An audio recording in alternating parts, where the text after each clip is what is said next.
Olá a todos, episódio 57 do CBcast. Hoje nós vamos falar um tema um tanto quanto diferente do que a gente vem tratando. Hoje iremos falar do episódio Respeite a Montanha, Direitos e Deveres do Montanhista. E para falar desse tema, Emanuel Nicodemos Oliveira Santana aqui comigo. Seja muito bem-vindo, Emanuel. Obrigado. O Emanuel já participou do nosso CBcast, falando sobre questões do meio ambiente. Hoje aqui, o Emanuel, que é cristão, natural aqui de Unai. Ele é empresário e também praticante do montanhismo e exerce atividades profissionais relacionadas ao montanhismo.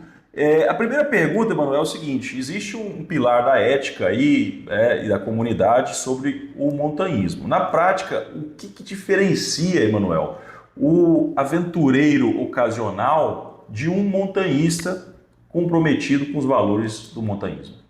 A principal diferença inicialmente é a experiência do indivíduo, né? Se ele está iniciando, ele tem que buscar, a princípio, aí, um guia, um local mais brando para ele iniciar essa atividade. Provavelmente uma pessoa que às vezes não está com um preparo físico adequado, às vezes ele não tem o conhecimento técnico para aquela atividade ainda, às vezes ele vai ter que participar de um curso básico ou de uma introdução à montanha, que é algo um pouco mais leve, mais tranquilo. Ele não vai começar ali numa montanha mais famosa, mais alta, mas ele vai conhecer o mínimo da atividade aos poucos, porque é um ambiente hostil que não aceita erro. E hoje em dia, como virou moda publicar na internet, as pessoas acham bonito pegar assim uma trilha já e caminhar numa montanha já enorme, sem saber os riscos, sem estudar adequadamente, sem ter o treinamento correto. Por isso que é importante, eu sei que o tema é um pouco polêmico nesse aspecto, mas você pode tentar conceituar o diferencial, o que é o trekking, né, a caminhada, a trilha, do próprio montanhismo. O montanhismo já é uma versão um pouco mais técnica, né? Geralmente tem algumas travessias, alguma utilização de equipamento específico, de aclimatação, de equipamentos mais leves, roupas mais preparadas, uma preparação ali pré-atividade, do que uma atividade de impulso. Vou sair para pedalar, vou montar na bicicleta e vou fazer uma viagem, vai ser um pouco diferente. Então o montanhismo ele passa por um estudo de onde você vai, com quem você vai, a morfologia do lugar é muito importante você entender. Tem que estudar. Estudar o local. Onde você vai pisar, né? Por exemplo, a gente teve um caso triste no vulcão, e é um lugar... Isso foi ano passado, né? Isso. Lá na Tailândia, né? Isso. E assim, você vê um lugar que tem uma geomorfologia diferente, né? De seixos rolados, são pedras que são pedrinhas assim que se você pisar você vai escorregar. Certo. Em um local íngreme, um tempo diferente, com visibilidade ruim em determinados momentos do dia. Então tudo isso é importante para o praticante. Primeiro, começar de onde deve ser o início. Não tentar pular a etapa, porque Exatamente. custa a vida. E às vezes você coloca a vida, às vezes até de quem tem experiência em risco.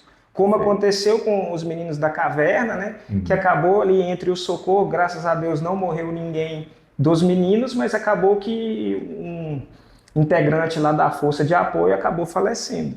Certo. Entendi. Então, quer dizer, coloca-se até outras pessoas em risco, né? E o próprio custo aí do trabalho de resgate, né? De uma situação dessa que é complicado. O resgate é algo que tem que se pensar muito nessas atividades de montanha, porque principalmente nós aqui no Brasil, a gente não tem ainda em determinados locais, né? A gente tem locais ali igual Serra dos Órgãos, Serra Fina, alguns locais em São Paulo que já tem equipes especializadas nesse tipo de resgate, mas a gente tem que deixar claro que isso é um trabalho caro. Perfeito. Existe uma regra de etiqueta essencial do montanhismo que a maioria das pessoas aí negligenciam, mesmo aqueles iniciantes empolgados, a gente vê muito problema isso, até na internet mesmo a gente costuma ver pessoas se arriscando para ter uma selfie, uma foto bacana, ou mesmo pessoas aventureiras muito arriscadas em fazer atividades de aventura. Hoje isso praticamente está na moda. Mas existe uma etiqueta essencial que a pessoa deve seguir antes de praticar qualquer tipo de atividade relacionada ao montanhismo ou algo parecido com o montanhismo? Sim, porque quando você está em um ambiente natural, você tem que respeitar as regras ambientais. E a partir desse momento, até mesmo perturbar a fauna local, você deixar dejetos em locais que não são apropriados. Por exemplo, na montanha a gente tem uma ética de, dependendo do lugar que você estiver e da quantidade de pessoas, você tem que trazer os seus dejetos de volta. Perfeito. Então isso é fundamental no montanhismo. A gente na espeleologia, a gente tem uma regra, né, de que nas cavernas nada se mata além do tempo, nada se deixa além de pegadas, nada se tira além de fotografias. Ótimo. Então isso serve para o meio ambiente como um todo, né? Atividades, às vezes a pessoa chega na montanha e começa a gritar. O pessoal estava com a moda ultimamente de chegar nos mirantes da montanha e começar a gritar. Isso perturba a fauna local. Isso não faz parte da atividade. E cada ambiente tem o seu propósito, vamos colocar assim, né? Por exemplo, aqui em Unai, a mais famosa talvez local de trilha, para algo parecido como montanha, mas é a Serra do Taquaril aqui perto, é o local que as pessoas fazem caminhada para se exercitar. Então ali tem um objetivo de fazer exercício físico, respirar um ar puro. E muitas vezes a gente percebe ali que tem pessoas que vão lá curiosos ou vai lá para, enfim, infelizmente usar drogas ou praticar outras coisas que não fazem parte desse conceito que ali foi criado, que é um parque municipal. E a gente exemplifica o desvirtuamento, né, da intencionalidade que foi criado aquele ambiente.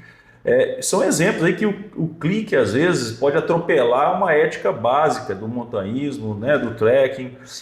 Essa banalização, Emanuel, do acesso às montanhas, você enxerga que as redes sociais banalizaram a atividade do montanhismo? De certa forma, a gente que está na montanha, que está ligado a esse tipo de atividade, a gente tem muito prazer em levar as pessoas conosco, só que nos lugares certos e na hora certa. E quando a pessoa vê a foto, ele tem uma ideia diferente. A foto não tem cheiro e não tem dificuldade. Quando ele chega em loco, ele tem que saber que aquilo ali é um ambiente hostil e não é brincadeira, mas a pessoa às vezes perde essa noção. O que acontece com a internet é que ele quer ir direto na foto do topo maior que tem, para a sensação de ego, né? E essa sensação de ego no montanhismo, nós que estamos dentro do montanhismo há um tempinho e assim, trabalhamos com atividade de risco, a gente se policia muito. Quanto tempo você está praticando montanhismo? Eu tive meu primeiro contato com técnicas verticais em 2004. De lá para cá, eu nunca mais abandonei essas atividades. Acabou que na minha formação profissional começou a virar trabalho as questões verticais da espeleologia e logo eu comecei com a escalada, e que muitos não sabem, o Unai hoje é praticamente a meca da escalada esportiva do Planalto Central, está vindo para cá por causa das nossas falésias e tal. Perfeito. Então, assim, muitos locais de escalada, guias que estão sendo feitos na nossa região pelos meninos do Planalto Central. Então, assim, a escalada na nossa região é interessante, que na época que eu era jovem não era tanto, de uns anos para cá cresceu muito. Cresceu bastante. Isso. Muitas opções. Muitas opções de escalada, tanto esportiva quanto tradicional. Nós temos a Pedra do Canto, que inclusive poucas pessoas sabem, mas em Brasília ela tem um certo mito da nossa Pedra do Canto, porque houve uma infeliz tragédia de um escalador experiente aqui na Pedra do Canto. Então, quando se fala em Unai, no Planalto Central, a galera já põe o pé para trás, porque é um ambiente hostil. Então, quando se começa a escalar lá no Distrito Federal, indoor, dentro da academia, o cara fala assim, vamos para o Unai, o próprio aluno ele já, não, peraí, ainda não estou preparado. Exatamente. O principal é a Pedra do Canto é mais conhecida lá do que aqui. Muito mais. E via Brasil afora, inclusive. Maravilha. Bom, é nesse ponto que a gente gostaria de tratar, Emanuel. No montanhismo, a linha entre a coragem e imprudência é muito pequena, tênue. Nós temos um exemplo aí que foi repercussão nacional, que é o caso lá do Paraná, não vou citar nomes, mas enfim, uma moça que parece também que não era experiente, um rapaz que estava acompanhando ocasionalmente, ali foi abandonado, que deu muita sorte, né, Manuel, de não ter falecido, ter morrido, ele deu muita sorte mesmo. Queria que você explicasse dentro desse contexto, né, as responsabilidades individuais do praticante montanhismo. A primeira coisa ali é avaliar que essa atividade, ela não é uma atividade, o pico que foi escolhido não é um pico para pessoas inexperientes fazerem. Teria que ter sido começado ali por uma atividade menos agressiva, digamos assim. Ali é um dos mais altos do Brasil. Sim, e existe uma questão de saber localização, saber mesmo se auto-resgatar, saber sobre mais equipamentos. Ter cuidado na hora de escolher o seu guia ou sua agência, buscar, porque hoje a gente tem muitas agências responsáveis, Certo. guias responsáveis, porque isso é importante, porque um guia responsável vai cuidar de você. Só que é importante esse praticante saber que na montanha o guia não funciona como guincho. Exatamente. Por exemplo, eu fiz uma montanha no Rio de Janeiro, o Dedo de Deus, que é uma montanha técnica, e junto com a minha turma foi uma pessoa que não estava preparada.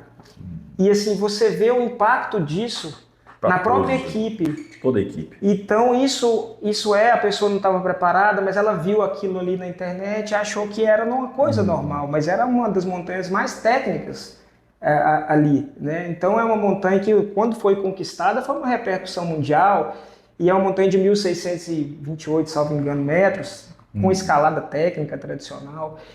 Essa escolha da montanha e do guia é importante, mas o guia não vai te levar até lá no cume. Certo. E se você às vezes não conseguir, você vai precisar de um resgate, você vai ter ali, você vai se enfraquecer na trilha, né? Então vai desidratar, não vai conseguir retornar. Então tudo isso é importante saber, que o que vai ser uma coisa que vai ser uma lembrança eterna pode se transformar num pesadelo.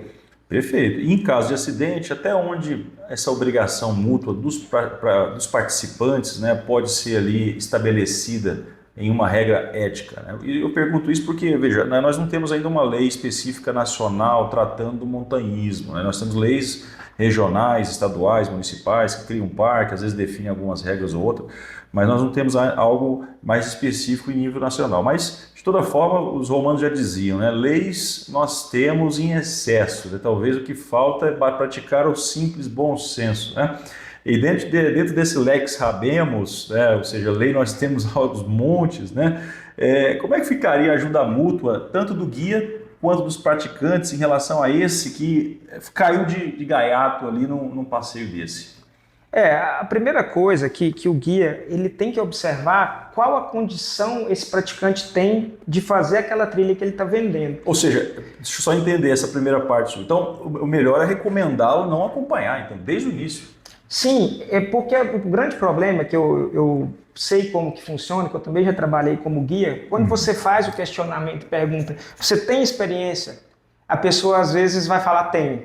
E você não fica, às vezes, ali perturbador você ficar no seu cliente pedindo que ele te comprove, né? Certo. Eu entendo até a questão dos guias, mas o certo é sim pedir, coagir, falar, olha, eu quero que você fez qual montanha, porque, por exemplo, a gente tem aí... Talvez aí ele tenha que mudar o esquema de passeio, né? Colocar, às vezes, um guia que vai acompanhando até um determinado ponto mais baixo, né? E vou retornar com ele com segurança e a equipe maior, mais experiente, subir para outro... Seria uma alternativa, né? A alternativa correta que a gente busca no montanhismo é você vai se você tiver Realmente como ir, né? Porque mesmo quem tem, porque a montanha, a gente costuma dizer, é uma coisa muito espiritual. Certo. A gente pede licença para a montanha. Tem dia que ninguém vai subir. Ela não aceita ninguém subir.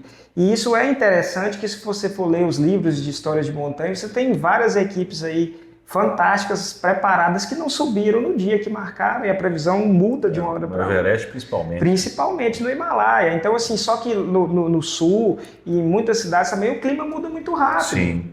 Né? E fica lá frio, em cima é muito volátil. Chove, depende muito da época que você vai, que tem isso também, que as pessoas tiram férias pré-determinadas e é aquela janela que ele tem para viajar, mas às vezes está no verão, vai ter mais chuva, a montanha vai estar mais perigosa, está mais suscetível à queda. Melhor não ir. Melhor não ir. Ótimo. Muito bom. O conceito, né, que isso vem até do estrangeiro, aí, não deixar rastro, essa expressão, né, leave no trace, é um conceito básico, mas ainda assim, não só montanhistas, mas pessoas que vão caminhar, seja em qualquer área, serras, né, enfim, locais da natureza, acabam deixando rastros, né? Como é que essa regra não deixe rastro, né, atinge montanhistas até mais experientes? Tem equipes gigantescas que vão fazer determinadas montanhas e que deixam um lixo absurdo na montanha, porque eles querem levar quantidade de pessoas maiores por questão do financeiro e acaba extrapolando esse limite. Só que, às vezes, tem sido muito difícil para quem trabalha com essa questão de montanha também, a gente observa, conseguir conter essas coisas. A gente vê as notícias lá do Nepal, certo, mas acontece também no Parque do Peruaçu, acontece nos nossos parques nacionais, as pessoas não têm consciência do lixo. Então, que é uma coisa básica que a gente tem que colocar no bolso. Ótimo. Coloca até mesmo a bituca do cigarro. Essas questões básicas de respeito à natureza, porque quem quer contemplar a natureza primeiro tem que entender o que é a natureza, né? Perfeito. Mas aquela questão da sua pergunta do impacto das redes sociais entra nisso também. A vontade da foto, ele não quer voltar ali mais, ele só quer a foto. Tirar foto, né? Ou seja, não é por esporte, não é para fazer exercício físico, ele vai pela foto, né? É o que é lamentável. Acho que as pessoas têm que, né, se conscientizar aí para fazer aquilo que gosta e com treinamento, né? Treinamento e crescendo aos poucos para depois conseguir algo mais, né, contemplador, vamos assim chamar, né? Bom, existe uma polêmica aí, inclusive aqui o Naí, que a região toda nossa tem muitos locais turísticos, poucos explorados às vezes, tem a Cachoeira da Jiboia, tem a própria Pedra do Canto que você falou, tem vários outros pontos, a Serra Toquaria, tudo, que não tem problema de acesso, né? Eu penso que esses locais, a Gruta do Gentil, não tem muitos problemas de acesso. Mas Brasil afora a gente vê que às vezes o turista que quer ali, ou mesmo um profissional, né, que ele tem problemas de acesso ao local. A pergunta então nesse sentido é a seguinte, né, como equilibrar o direito ao acesso às montanhas, aos locais de natureza, com a necessidade de fechamento, seja para preservação, seja por questões de propriedade privada? Isso é bem complicado. Aqui a gente tem algumas coisas assim, alguns lugares que eu frequento há anos, proprietários que já tiveram pessoas que jogaram lixo, que espantaram o gado dele, que quebraram a cerca. Ele opta por fechar a porta da casa dele. É o que eu sempre falo, pessoal, vocês vão, chega no caseiro, ruins, né? Sim, chega no caseiro, todos os lugares que a gente frequenta, a gente tem uma relação boa com o produtor rural, com o homem do campo, com o caseiro, com o proprietário. A gente tem lá na Pedra do Canto, que a gente tem o telefone do proprietário, de onde a gente estaciona o carro, e é uma regra, quando chega, todo mundo dá um toque no zap dele, o Arthur, ele já pediu para que fosse feito assim. Sim. E aí o pessoal fala, olha, a gente está aqui e tal, vim. E então isso é o respeito que a gente está na casa dele. Né? E ele até fica seguro com isso, porque sabe que a gente o montanhista de verdade, ele não gosta que deixe lixo, ele não gosta de barulho. Certamente. É diferente desse oba-oba que se faz quando não é do ramo, né, da montanha. Perfeitamente. Então é possível compatibilizar isso, desde Claro que sim. tenha todas as etapas necessárias, respeitando a propriedade privada, que é sagrada. Sagrada. Né? O Brasil tem um princípio fundamental de proteção à propriedade, então é preciso se atentar para esses detalhes para ter o acesso tranquilo. Né? Se você pudesse, Emanuel, na sua experiência, estabelecer uma regra de ouro, universal, para todos os parques nacionais, municipais, estaduais, qual seria essa regra de ouro? Seria na construção do próprio plano de manejo, já citar essas atividades, seja a escalada, seja o voo livre, o trekking, dentro do plano de manejo, para que ali seja definido como essas atividades vão ser controladas, quais as regras vão ter que seguir dentro do plano de manejo. Esmiuçando os locais, o ponto de acesso. As trilhas, preparando as trilhas que vão ter menos impactos, porque às vezes você tem ali uma pintura rupestre. Para você proteger ela, é muito melhor você estabelecer um outro local. Maravilha, fazer um desvio. Um desvio. A gente tem lá no Gentil, próximo do sítio, a gente tem vias de escalada, mas a gente respeitou mais de 30 metros de distância do Só sítio. Explica até o naiense não sabe da história, né? Qual que foi descoberta a Gruta do Gentil, né? Fala para nós um pouquinho aí, rapidinho no final aqui do episódio, porque senão fica, às vezes a pessoa vai perguntar, mas quem foi falado várias vezes, qual que é? Porque as pessoas às vezes não conhecem, né? Então o programa serve para isso, né? A múmia Cauã, né? Que e vários outros. Não é só a múmia, né? Não é só a múmia. Ainda está em desenvolvimento. Isso, a pesquisa está em desenvolvimento, são várias ossadas, era meio que um cemitério local ali de povos que ainda citam o princípio da horticultura em Minas Gerais, né? Sim. Que eles eram nômades e ali se estabeleceram. E são várias coisas que já encontraram ali, de ossadas a cerâmicas, a múmia de uma criança. Então é um local sagrado. A múmia da Cauã, hoje ela está onde, Manuel? Ela está no Rio de Janeiro, no Museu do Rio. E para nós lá, inclusive na Escalada do Gentil, ela é mágica, assim, porque a gente considera que lá é um lugar que é espiritualmente fantástico, né? Muito bom. Para finalizar, Manuel, agradecendo já a sua entrevista, muito interessante, são informações que eu realmente não tenho contato, acho que muitos dos nossos ouvintes, a nossa audiência não tem esse contato diário com o esporte montanhismo, com as situações do trekking, e é muito bacana, né, receber essa carga de informação. Na verdade, é uma tempestade de ideias, né, para a gente que não é do ramo, é muito interessante a gente falar sobre esse tema. Mas existe algum projeto de lei para regulamentar especificamente o montanhismo como atividade esportiva no Brasil? Isso é uma necessidade ou você vê os planos de manejo como mais eficazes para lidar com esse esmiuçamento, né, do local e etc.? O montanhismo ele tem as suas próprias regras estabelecidas de forma mundial, né, entre nós mesmos. Entre nós da área do direito, né, a gente tem um pensador que é o Jelinek. E Jelinek dizia, existe um mínimo ético para tudo, é o mínimo ético do Jelinek. Ele, então, a própria atividade já se estabelece, né, esse mínimo, né, que se respeitado for, as coisas acontecem. Quer dizer, não precisa de lei estatal nenhuma para poder regular. O que vale é a consciência das pessoas, o bom senso. Né? Sim. Mas eu quero que você complemente essa parte, né, onde que se encaixa.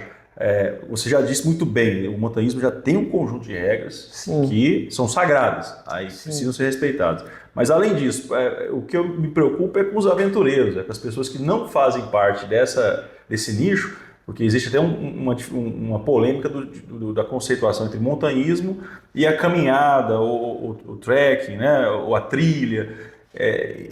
Para definir esses conceitos, talvez seria interessante ou não, aí eu vou ouvir você para essa definição legal. Aí eu não tenho conhecimento de nenhuma lei federal que faça essa regulamentação, mas a gente sempre orienta o seguinte: quem está nessas atividades, outdoor, Sim. ela existe uma regra de sobrevivência. Você tem que ter preparação, conhecimento, técnicas. A gente, na escalada, a gente tem que saber muita regra de autorresgate, porque você está ali, você e seu parceiro presos em uma corda, que é um cordão umbilical, a 100 metros de altura. E se eu não confiar nessa pessoa, eu não poderia estar ali.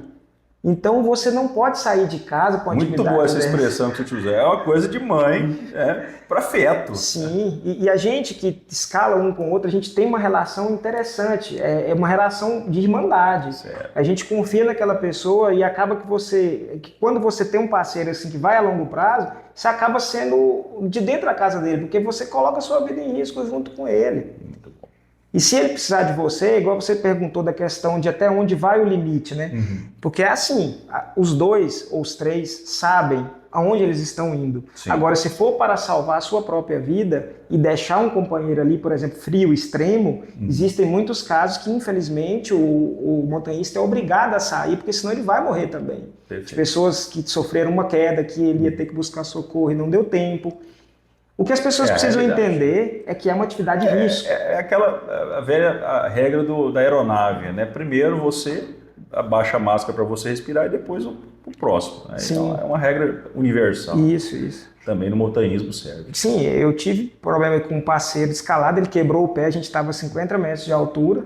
E assim, a gente se ajudou ali e a gente até falou, nossa, isso com uma pessoa com um pouco menos de experiência seria muito mais difícil de sair dessa situação. Tanto eu que estava com ele, quanto ele que estava comigo. Entendi. Então, se tem uma pessoa com menos experiência, não saía com ele de lá, nem ele saía. Então... Muito interessante. Manuel Nicodemos, nosso tempo já se esgotou. Agradeço demais a sua participação aqui no CBcast novamente. Obrigado. Viu? Manuel participou ano passado, acho que era um dos primeiros episódios ali do CBcast. Sempre muito bem-vindo aqui conosco, Manuel. Volte sempre para tratar desses assuntos que são muito importantes, conceder a informação, transmitir informação de qualidade técnica para os nossos ouvintes, para a nossa audiência. Obrigadão, Manuel. Obrigado. Até a próxima. Valeu.